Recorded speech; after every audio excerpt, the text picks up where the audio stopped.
What's up, guys? This is Emos from Team Silver One again, doing another deck profile of Dragunities. This is actually Tempest Dragunities. So when we get Tempest from Trican Galaxy, this will actually be a legal deck. So let's get started. Alright, so we have Winged Zephyros.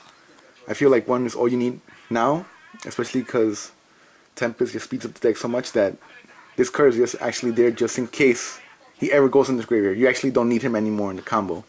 But he's always there just in case something fucks up, and you know, he fixes your plays sometimes. We got 2 Legionnaire still, because I feel like in this format you still need this, because you know Evil Storms are coming out and Dragunities won't be able to do anything unless you Legionnaire pop them for now. And again, 3 Ducks, because we love Ducks. And if you're not running 3, then you're doing something wrong. And also we have 1 Guru the Wind Spirit, and this is actually almost like Ducks, except that to summon him you gotta banish 1 Wind monster. And the one I usually banish is Tempest, so we get the Mistletoe. And the cool thing about this one is, like, let's say you wasted all your Duxes already, you'll summon Legionnaire. Alright, and equip the Phalanx. But she's on Phalanx, banish the Tempest, and you'll get your combo off. I'll explain that combo in a few minutes. Alright, so now we got our 3 Phalanx. A lot of people like running 2 because they say 2 is all you need. But I feel 3 is good enough because consistency purposes. You want to get to this as fast as you can, especially since I don't run Foolish. I need to get this in my hand probably first, second turn. Alright, and then we have 1 Achilles. 1 is all you need now because you could search this many ways. I'll explain the searches. 2 Mistletoe. 2 is all you need. Some people run 3, but with Tempest coming out soon, all you need is really 2. And my 2 proxies of Tempest for now. Like, if you guys don't know his effect, you should read it up. I'll probably put a link in the description. But basically he has 3 effects. You can discard him plus another dragon or wind monster to search a winged dragon from your deck. So let's say you have him and Phalanx. You could discard him and Phalanx for the Mistletoe. Another way to get him. When he gets banished, you get to search 1 wind dragon from your deck. And he returns if he gets special summoned anyway by removing 2 wind or 2 dragons from your deck, which you will always have. You can he returns back to you at the end phase, which is good for Ravine. And then when the Red Eyes Darkness Metal Dragon, the only real dragon we actually keep, because everything else gets synchroed or ditched to the graveyard. Alright, so now we have 3 Ravines, 3 Terraformings. Hopefully I get super soon because I'm entering my locals this week. 2 Cards of Consonance. I still run this. I feel like you could thin out your deck a lot when Tempest comes out. I usually thin out my deck to like 20 something cards on my first turn. Like maybe 27 if I'm lucky. Usually around 30. 2 Ghost Arcs, usually for Tempest, but if some reason Tempest is already in the graveyard or in your hand, you just Ghost Arc like Pot of Avarice or something, whatever. Things like your deck a lot. 3 MSTs for now. I feel like how the format is, that back row isn't going to be necessary later. So maybe I might take out 1 MST, but for now it's going to be 3.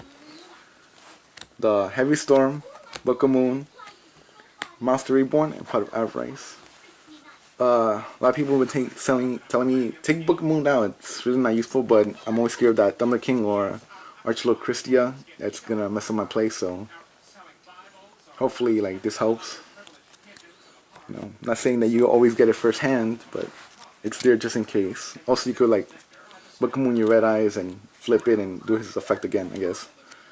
1 Bottomless, and I'm only running 1 because I feel like 2 Bottomless are not good, because let's say you draw the next Bottomless and they already have a full field. Your Bottomless is mostly useless now. Alright, and I run 2 Compulse because I feel like in this format you have to chain to whatever they do.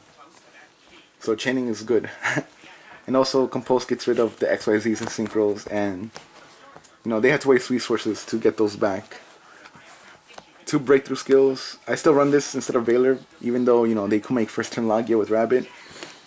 But I feel like getting the effect twice is better than just doing it once. And of course the Solemn Twins, or Solemn Duo. Solemn Judgment and Solemn Warning. Self-explanatory, Good way to get rid of your... good way to stop shit from happening and, you getting raped. Right, in the extra deck. TG Hyper Librarian. I do have Catastor, but I feel like Catastor is no longer needed.